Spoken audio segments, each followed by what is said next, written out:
నేర్చుకోవాల్సిన గొప్ప గడప ఈ కడప. మాస్ జాత్ర మహానాడు అదిరిపోయింది.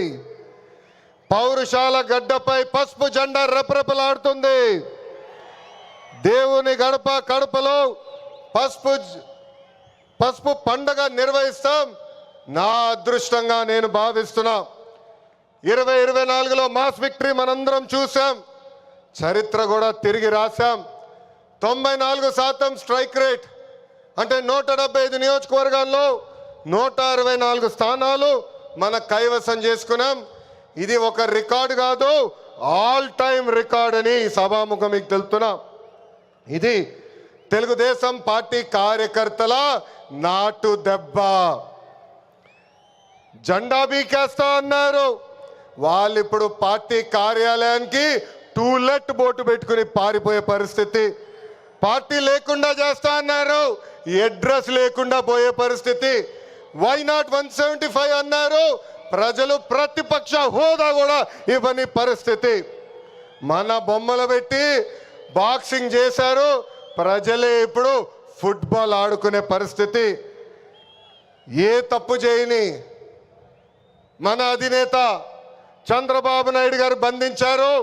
ప్రజలు ఏకంగా ఆ నాయకుడిని ప్యాలెస్లో పెట్టి తాళాలేసి లాక్ చేసే పరిస్థితి.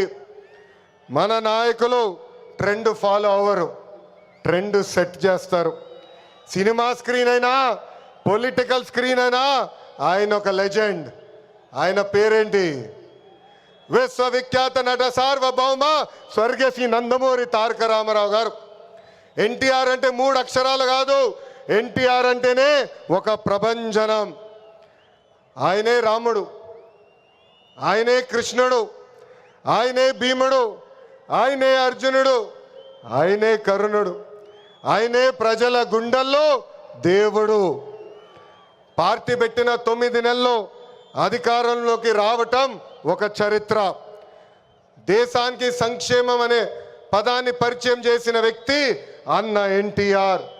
2 రూపాయలకి కిలో బియ్యం, 50 రూపాయలకి హార్స్ పవర్ విద్యుత్, జంతా వస్త్రాలు, పక్కా ఇల్లు, గురుకుల పాఠశాలలు, మధ్యాహ్న భోజనం, ఇట్లా చెప్పుకుంటే రోజంతా పడుతుంది.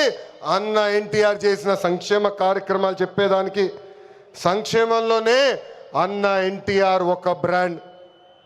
ఇంకా తెలుగువారు ప్రపంచం మొత్తంలో పెద్దపీట వేసింది మన బ్రాండ్ సిబిఎన్. సిబిఎన్ అంటే డెవలప్మెంట్, సిబిఎన్ అంటే సంక్షేమం, సిబిఎన్ అంటే మనందరి ధైర్యం. అప్పుడు ఐటీ, ఇప్పుడు ఏఐ, అప్పుడు హైటెక్ సిటీ, ఇప్పుడు క్వాంటమ్ వ్యాలీ, అప్పుడు సైబరాబాద్, ఇప్పుడు అమరావతి. చాలని 200 రూపాయల పెన్షన్ని 2000 రూపాయలు పెంచారు. ఇప్పుడు భారతదేశంలో ఏ రాష్ట్రం ఇవ్వని విధంగా 4000 రూపాయల పెన్షన్ మన చంద్రన్న అందిస్తున్నారు. అన్న క్యాంటీన్, డ్వాక్రా, దీపం, పేదల చిరునవ్వు మన నాయకుడు చంద్రబాబు నాయుడు గారు. మనకి ప్రతిపక్షం కొత్త కాదు, మనకి అధికారం కొత్త కాదు. 2019 నుంచి 24 వరకు విధ్వంస పాలన మనందరం చూసాం. ప్రశ్నిస్తే కేసులు, నా పైన కూడా 23 కేసులు పెట్టారు. పోరాడితే ఏకంగా అరెస్ట్ చేశారు. వేదిక మీద చాలామంది నాయకుల్ని ఆనాడు అరెస్ట్ చేశారు. ఎన్ని ఇబ్బందులున్నా, ఎన్ని కేసులు పెట్టినా మనం ఆనాడు ఒకే డైలాగ్ చెప్పాం. ఏంటది? ఆ డైలాగ్ ఏంటి? తగ్గేదే లేదు.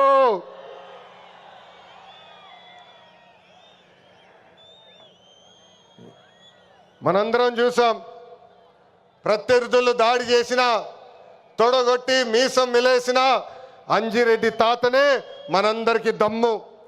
కత్తితో దాడి చేసి తల నుండి రక్తం కారుతున్నా ఏకంగా పోలింగ్ బూత్లో కూర్చుని చివరి ఈవీఎం సీల్ పడే వరకు పోరాడిన మన అక్క మంజుల గారే మన ధైర్యం. కత్తి మెడపై పెట్టి వాళ్ళ నాయకుడికి ఒక్కసారి జై కొట్టమంటే జై చంద్రబాబు నాయుడు, జై తెలుగుదేశం అని ప్రాణాలు కోల్పోయిన తోట చంద్రయ్య మనందరికీ స్ఫూర్తి. వేదికమైన ఉన్నారు. పార్టీ కోసం పోరాడి ఆనాటి పాలకులు వ్యతిరేకంగా మాట్లాడినందుకు ఆయన కన్ను పొడిచి కంటి చూపు పోయినా జై తెలుగుదేశం మన గాంధీ గారే ఈరోజు మనందరి సత్తా. విధ్వంస పాలనలో రాష్ట్రం తీవ్రంగా నష్టపోయింది. ఆంధ్రప్రదేశ్ను ఏకంగా అప్పుల ప్రదేశ్గా మార్చేసింది గత ప్రభుత్వం. ఒక్క కొత్త కంపెనీ తీసుకురాకపోగా ఉన్న కంపెనీల్ని పక్క రాష్ట్రానికి తరిమేసే పరిస్థితి మనందరం చూసాం. 1000 రూపాయలు పెంచేదానికి 5 సంవత్సరాలు వాళ్ళు తీసుకున్నారు. ఏకంగా జే బ్రాండ్ లిక్కర్తో విషం కంటే ప్రమాదమైన మద్యం అందించి 30,000 మందిని చంపి 1,000 కోట్ల రూపాయలు ధనాన్ని లూటీ చేశారు. అందుకే రాష్ట్రాన్ని కాపాడుకునేదానికే కూటమి ఏర్పడింది.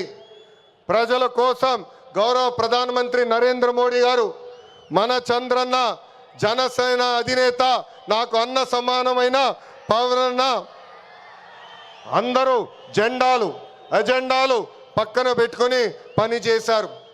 ప్రజలు మన్ని ఆశీర్వదించారు, కూటమిని ఆశీర్వదించారు. ప్రజాప్రభుత్వం ఈరోజు ఏర్పడింది. ఎన్ని ఆర్థిక ఇబ్బందులున్నా ఇచ్చిన ప్రతి హామీ కూటమి ప్రభుత్వం నిలబెట్టుకుంటూ ముందరికెళ్తుంది. దేశంలో ఏ రాష్ట్రంలో ఇవ్వని విధంగా వృద్ధులకి 4,000 రూపాయలు, వికలాంగులకి 6,000 రూపాయలు, ఏకంగా బెడ్కి పరిమితం అవుతే 15,000 రూపాయలు ప్రతి నెల పెన్షన్ ఇచ్చి ఆదుకుంటుంది కూటమి ప్రభుత్వం. దీపం పథకం కింద ప్రతి ఏటా ఉచితంగా 3 గ్యాస్ సిలిండర్లు కూడా మన ప్రభుత్వం అందజేస్తుంది. ఇంకా అన్న క్యాంటీన్లు కూడా తిరిగి ప్రారంభించాం. ఇంకా జూన్ మాసంలోనే తల్లికి వందనం కూడా మన ప్రభుత్వం ఇవ్వబోతుంది. అన్నదాత సుఖీభవ త్వరలో అమలు చేస్తున్నాం. ఆగస్ట్ 15 నుంచి మా అక్క చెల్లెలు, పెద్దమ్మ, చిన్నమ్మలు ఆర్టీసీ బస్సులో ఉచితంగా కూడా ప్రయాణించే హక్కు మన ప్రభుత్వం కల్పించబోతుంది. ఇంకా 16,347 పోస్టులతో మెగా డిఎస్సి మనం ప్రకటించుకున్నాం. జూన్ మాసంలో ఎగ్జామ్స్ నిర్వహించి ఏకంగా వచ్చే అకాడమిక్ ఇయర్కి ఉపాధ్యాయుల్ని కూడా పొజిషన్ చేస్తాం. పోయిన ఎన్నికల్లో ప్రభుత్వ ఉద్యోగస్తులందరూ కూటమి ప్రభుత్వానికి సహకరించారు. ప్రతి నెల 1వ తారీఖు నాడు వాళ్ళ జీతాలు ప్రభుత్వం చెల్లిస్తుంది. వాళ్ళకి అనేక సమస్యలు ఉన్నాయి. ఆ సమస్యలన్నీ కూడా ఒక పద్ధతి ప్రకారం కూటమి ప్రభుత్వం పరిష్కరిస్తుందని ఈ సభాముఖం వాళ్ళందరికీ తెలుపుతున్నాం. అభివృద్ధి వికేంద్రీకరణ అనేది మన ఎజెండా. మిషన్ రాయలసీమ అన్నాడు నేను ప్రకటించా. ఆ మిషన్ రాయలసీమ అమలు చేసడానికి ఈరోజు మన ప్రభుత్వం పనిచేస్తుంది. రాయలసీమను ఒక automotive, electronics, renewable energy, horticulture హబ్గా తీర్చిదిద్దుతున్నాము. ప్రకాశం జిల్లాలో రిలయన్స్ సిబిజీ ప్లాంట్స్ ఏర్పాటు చేస్తున్నాం. ఉభయ గోదావరి జిల్లాలో పెద్ద ఎత్తున ఆక్వాని ప్రోత్సహిస్తున్నాం. ఏకంగా ఉత్తరాంధ్రలో ఐటీ, ఫార్మా, మెడికల్ ఎక్విప్మెంట్ తయారీ, ఏకంగా భారతదేశంలోనే అతిపెద్ద స్టీల్ ప్లాంట్ ఆసిలర్ మిత్తల్ ప్లాంట్ కూడా మనం తీసుకొస్తాం జరిగింది. గడిచిన 11 నెలల్లో 8.5 లక్షల కోట్ల విలువైన పెట్టుబడి, తద్వారా 6 లక్షల మందికి ఉద్యోగాలు కల్పించే దిశగా మన ప్రభుత్వం ఒప్పందాలు కుదుర్చుకుంది. ఇంకా తెలుగుదేశం పార్టీలో మా కార్యకర్తలే అధినేత. దేశంలో ఏ పార్టీ ఇవ్వని గౌరవం తెలుగుదేశం పార్టీ కార్యకర్తలకి ఇస్తుంది. దేశంలో ఏ పార్టీకి 1 కోటి మంది సభ్యులు లేరు. అదే మన పసుపు జెండా పవర్, అదే ఈ పసుపు సైన్యం పవర్. సభ్యత్వంలో కూడా ఎవరు మన రికార్డు బద్దలగొట్టే పరిస్థితుల్లో లేరు. ఈరోజు 5 లక్షల ప్రమాద బీమా అందిస్తున్నాం. ఫ్యాక్షన్లో ఎవరైనా చనిపోతే వాళ్ళ బిడ్డల ఫ్యాక్షన్లోకి వెళ్లకుండా ఎన్టీఆర్ మోడల్ స్కూల్లో మన నాయకుడు చంద్రబాబు నాయుడు గారు ఈరోజు చదివిస్తాం జరుగుతుంది. విద్య, వైద్యం, స్వయం ఉపాధి ఇలా 140 కోట్ల రూపాయలు కేవలం కార్యకర్తల సంక్షేమం కోసం ఖర్చు పెట్టిన పార్టీ తెలుగుదేశం పార్టీ. నేను స్వయంగా వైసీపీ హయాంలో ఇబ్బంది పడిన కుటుంబాలని కలుస్తున్నా. ఒక్కొక్కరిని కలిసి వాళ్ళకైనా సమస్యలు ఉంటే మేము పరిష్కరిస్తున్నాం. అంతేకాదు మన అధినేత చంద్రబాబు నాయుడు గారు కానీ నేను జిల్లాకు వచ్చినప్పుడు ప్రభుత్వ కార్యక్రమానికి వెళ్ళే ముందల ఆనాడు మేము ఇచ్చిన హామీ మేరకు ముందల ఉత్తమ కార్యకర్తలు కలిసిన తర్వాతనే ప్రభుత్వ కార్యక్రమాలకి మేము వెళ్తాం జరుగుతుంది. నేను సీనియర్ని జూనియర్ని సమానం గౌరవిస్తా, కానీ పనిచేసే వాళ్ళని ప్రోత్సహిస్తా. ప్రతి కార్యక్రమంలో కార్యకర్తలు భాగస్వామ్యం అవ్వాలి, కలిసికట్టుగా పనిచేయాలి. మన చేస్తున్న సంక్షేమ అభివృద్ధి కార్యక్రమాలు ప్రజల్లోకి తీసుకురావాల్సిన అవసరం చాలా చాలా ఉంది. ఇక్కడున్న ఎంతోమంది మన అధ్యక్షుడు వారు చంద్రబాబు నాయుడు గారిని కలిశారు, నన్ను కూడా కలిశారు. పాదయాత్రలో లక్షలాది మంది నాతో ఏకంగా ఫోటోలు దిగారు. ఈ సభాముఖంగా వైకాపా కార్యకర్తలు ఆలోచించమంటున్నా, ఏనాడైనా మీ నాయకుడు మిమ్మల్ని కలిశాడా? ఏనాడైనా మీ నాయకుడు మీతో ఫోటో దిగారా? అధికారంలో ఎందుకో ఇప్పుడు ప్రతిపక్షంలో కూడా తాడేపల్లి కొంపకెళ్తే no entry, palace doors closed అని చెప్పే పరిస్థితికి వచ్చారు. గౌరవ ముఖ్యమంత్రి చంద్రబాబు నాయుడు గారు, గౌరవ ఉప ముఖ్యమంత్రి పవన్ అన్న కలిసి రాష్ట్రాన్ని అన్ని రకాలుగా అభివృద్ధి చేస్తున్నారు. గౌరవ ప్రధానమంత్రి గారు రాష్ట్రానికి పూర్తిగా సహకారం అందిస్తున్నారు. ఏకంగా ఆంధ్ర రాష్ట్ర ప్రజలు కోరిన అన్ని కోరికలు ఈరోజు గౌరవ ప్రధానమంత్రి గారు తీర్చుతున్నారు. దానికి కారణం ఒకటే, మొన్న జరిగిన ఎన్నికల్లో 25 స్థానాల్లో ఎప్పుడైతే కూటమి పార్లమెంట్ 25 స్థానాల్లో కూటమి ఎప్పుడైతే 21 స్థానాలు గెలిచిందో, ఎస్ ఆంధ్ర రాష్ట్రం ఇప్పుడు ఎన్డీఏ వెనకుంది, ఆంధ్ర రాష్ట్రం ఎన్డీఏకి కట్టుబడి ఉంది. అందుకే ఆంధ్ర రాష్ట్రానికి నేను అన్నీ చేస్తానని అడుగు వేశారు మన గౌరవ ప్రధానమంత్రి నరేంద్ర మోడీ గారు. ఇప్పుడు మనం చేయాల్సింది ఒకటి ఉంది, ప్రజలకు దగ్గర అవ్వాలి. అహంకారం ఈగో పక్కన పెట్టుకోవాలి. అహంకారం ఉంటే ఏమవుతుందో మనందరం చూసాం. 151 సీట్లు ఏమైంది? 151 సీట్లు ఏమైంది? 11 అయ్యాయి. అందుకే నేలపై ఉండాలి, ప్రజలకు సేవ చేయాలి. అధికారంలో ఉన్న ప్రతిపక్షంలో ఉన్నట్టు మనం అందరం వ్యవహరించాలి. చిన్న కుటుంబంలోనే సమస్యలు ఉంటాయి. 3 పార్టీలు కలిసినప్పుడు చిన్న సమస్యలు రావటం సహజమే. ఈగోలు పక్కన పెట్టండి, అందరం కలిసి పనిచేద్దాం. విడాకులు, మిస్ఫైర్లు, క్రాస్ ఫైర్లు ఎట్టి పరిస్థితుల్లో జరిగేదానికి లేదని ఈ సభాముఖ కార్యకర్తలందరికీ నేను తెలుపుతున్నా. ఈ మహానాడు వేదికగా ఒక ముఖ్యమైన విషయం ఆంధ్ర రాష్ట్ర ప్రజలకి నేను చెప్పదలుచుకున్నా.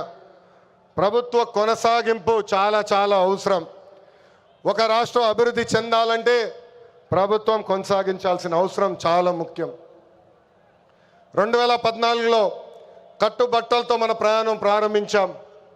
2014 నుంచి 19 వరకు సంక్షేమ అభివృద్ధి జోడి ఎద్దుల బండిలాగా మనం నడిపించాం. 2019లో విధ్వంస పాలన వచ్చింది, విధ్వంస ప్రభుత్వం వచ్చింది, ఒక సైకో ముఖ్యమంత్రి అయ్యాడు. దానివల్ల ఆంధ్ర రాష్ట్రం 30 సంవత్సరాలు వెనక్కిపోయింది. ఆంధ్ర రాష్ట్రం చాలా ఇబ్బంది పడింది. ఒక్కసారి ఆంధ్ర రాష్ట్ర ప్రజలు ఆలోచించాలా.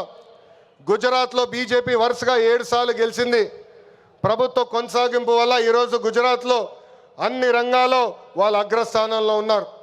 అంతెందుకు, మొన్నటి వరకు మన వెనకాల ఉన్న ఒరిస్సా రాష్ట్రంలో కూడా బిజు జనతాదళ్ వరుసగా 5 సార్లు గెలిచింది. ప్రభుత్వ కొనసాగింపు వలన వాళ్ళు కూడా కొన్ని రంగాల్లో ఆంధ్ర రాష్ట్రాన్ని దాటి ముందరికెళ్ళే పరిస్థితి. ఉమ్మడి రాష్ట్రంలో తెలుగుదేశం పార్టీ ఒకసారి వరుసగా గెలిచింది. మనందరం చూసాం ఆనాడు ఆంధ్ర రాష్ట్రం ఎలా అభివృద్ధి చెందిందో. అందుకే ప్రభుత్వ కొనసాగింపు చాలా చాలా ముఖ్యం. దీని గురించి రాష్ట్ర ప్రజలు అందరికీ తెలియజేయాల్సిన బాధ్యత ప్రతి పసుపు సైనికుడి పైన ఉందని ఈ సభాముఖంగా కోరుకుంటున్నా. ప్రభుత్వ కొనసాగింపు ఉంటేనే పెట్టుబడులు వస్తాయి, పెట్టుబడులు వస్తేనే నిరుద్యోగ యువకులకి పెద్ద ఎత్తున ఉద్యోగాలు కల్పించే అవకాశం మనందరికీ దక్కుతుంది. నేను ఈరోజు దేవుని గడప సాక్షిగా రాయలసీమ ప్రజల్ని కొన్ని ప్రశ్నలు అడగాలనుకుంటున్నా. రెడీనా? తల్లిని చెల్లిని మెడబట్టుకుని బయటికి ఎంటేసింది ఎవరు? సొంత బాబాయిని లేపేసింది ఎవరు? జే బ్రాండ్లు అమ్మి పేదల రక్తం దాగింది ఎవరు? బల్ల కింద ఉన్న ఎర్ర బటన్ నొక్కి ప్రజల్ని బాధింది ఎవరు? అందరూ ఎర్ర బుక్కు అని ఏడుస్తున్నారు. ఎందుకయ్యా అంత ఏడుపు? నేను ఆనాడు చెప్పింది ఏంటి?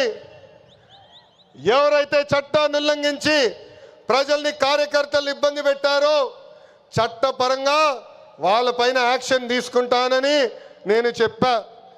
ఈరోజు ఎర్ర బుక్ కాదు కదా, ఎర్ర రంగు చూస్తేనే వణికిపోయే పరిస్థితి వస్తుంది. ఎర్ర బుక్ అంటే ఒకడికి గుండుపోటు వచ్చింది. ఎర్ర బుక్ అంటేనే ఒకడు బాత్రూంలో కాలు జారి చెయ్యి ఎర్రగొట్టుకున్నాడు. ఇంకొకడు ఏమయ్యాడో మీ అందరికి తెలుసు. అర్థమైందా రాజా? అర్థమైందా రాజా? సమాజమే దేవాలయం, ప్రజలే దేవుళ్ళు అన్నారు అన్న ఎన్టీఆర్. అందుకే మనం 6 శాసనాలు ప్రకటించాం. తెలుగు జాతి విశ్వఖ్యాతి, స్త్రీ శక్తి, యువగలం, పేదల సేవల్లో సోషల్ రీఇంజనీరింగ్, అన్నదాతకు అండగా కార్యకర్తలే అధినేత. పాలిట్ బ్యూరో సభ్యుల దగ్గర నుంచి, వేదికమైన పెద్దల దగ్గర నుంచి, ఇక్కడున్న కార్యకర్తల వరకు ఈ 6 శాసనాలు మన శ్వాసగా బతకాలని ఈ సభాముఖంగా మిమ్మల్ని అందరినీ కోరుకుంటూ, మనకి ప్రజలు ముఖ్యం, వాళ్ళ ఆనందం, వాళ్ళ సంతోషం ముఖ్యం. అహర్నిశలు కష్టపడాలా, వాళ్ళకి అందుబాటులో ఉండాలా. తిరిగి 2029లో మళ్ళీ కూటమి ప్రభుత్వాన్ని గెలిపించాలని ఈ సభాముఖంగా కార్యకర్తలందరూ తెలుపుకుంటూ, ఎప్పుడు మా ఇంటి తలుపు మీకోసం తెరుచుంటాయి. నేను మొన్నే చెప్పా, గ్రామ పార్టీలో ఏమైనా సమస్య ఉంటే మండల్ పార్టీని కలవాలి, మండల్ పార్టీలో సమస్య ఉంటే నియోజకవర్గ కమిటీని కలవాలి, వాళ్ళకి సమస్య ఉంటే ఏకంగా జిల్లా కమిటీ కలవాలి. వాళ్ళు కూడా సమస్య పరిష్కారం కాకపోతే ఎప్పుడు నవ్వుతున్నాం మన అధ్యక్షుల వారు పల్లా శ్రీనివాస్ గారిని కలవాలి. ఆయన వల్ల కూడా అయిపోతే మీ లోకేష్ మీకు అండగా నిలబడతారు. మీ సమస్య పరిష్కరించే బాధ్యత నేను తీసుకుంటానని పసుపు సైన్యానికి ఈ సభాముఖంగా నేను హామీ ఇస్తూ, ఈరోజు గౌరవ ముఖ్యమంత్రి గారు చంద్రబాబు నాయుడు గారు వేదిక పైన వచ్చినప్పుడు ఒక పాట పెట్టారు. ఆ క్షణంలో నాకు చాలా బాధ వేసింది. ఎందుకంటే ఆ పాట వినిన తర్వాత గౌరవ ముఖ్యమంత్రి గారిని నేను రాజమండ్రి జైల్లో మొదటిసారి కలిసిన సంఘటన గుర్తొచ్చింది. చాలా బాధ వేసింది. ప్రజల కోసం ఆయన జీవితం ఆల్మోస్ట్ పోయింది. అక్టోబర్లో 2003 బాంబ్ బ్లాస్ట్లో నక్సలైట్లు ఆయన పైన దాడి చేశారు. నాడు నేడు ఎప్పుడు ఆయన ప్రజల గురించి, ప్రజల భవిష్యత్తు గురించి ఆలోచించే వ్యక్తి. అలాంటి వ్యక్తికి ఎందుకు దేవుడు ఆనాడు ఈ పరీక్ష ఇచ్చాడా అనుకున్నా. ఇప్పుడు అర్థమైంది. తెలుగు ప్రజలు తిరిగి చంద్రబాబు నాయుడు గారు వెనక నిలబడేదానికి దేవుడు మనందరికీ ఒక పరీక్ష పెట్టాడు. ఆ పరీక్ష జయించాను. అందుకే ఈ రాయలసీమ గడ్డ తెలుగుదేశం పార్టీ అడ్డ అని తెలుపుకుంటూ, నాకు ఇంత అద్భుతమైన అవకాశం ఇచ్చిన ఈ పసుపు సైన్యానికి పేరు పేరున నా హృదయపూర్వక ధన్యవాదాలు తెలుపుకుంటూ మీ అందరి దగ్గర నుంచి సెలవు తీసుకుంటున్నా. జోహార్ అన్న ఎన్టీఆర్, జోహార్ అన్న ఎన్టీఆర్. చంద్రబాబు నాయుడు గారి నాయకత్వం, చంద్రబాబు నాయుడు గారి నాయకత్వం. వందే వందే, జై హింద్.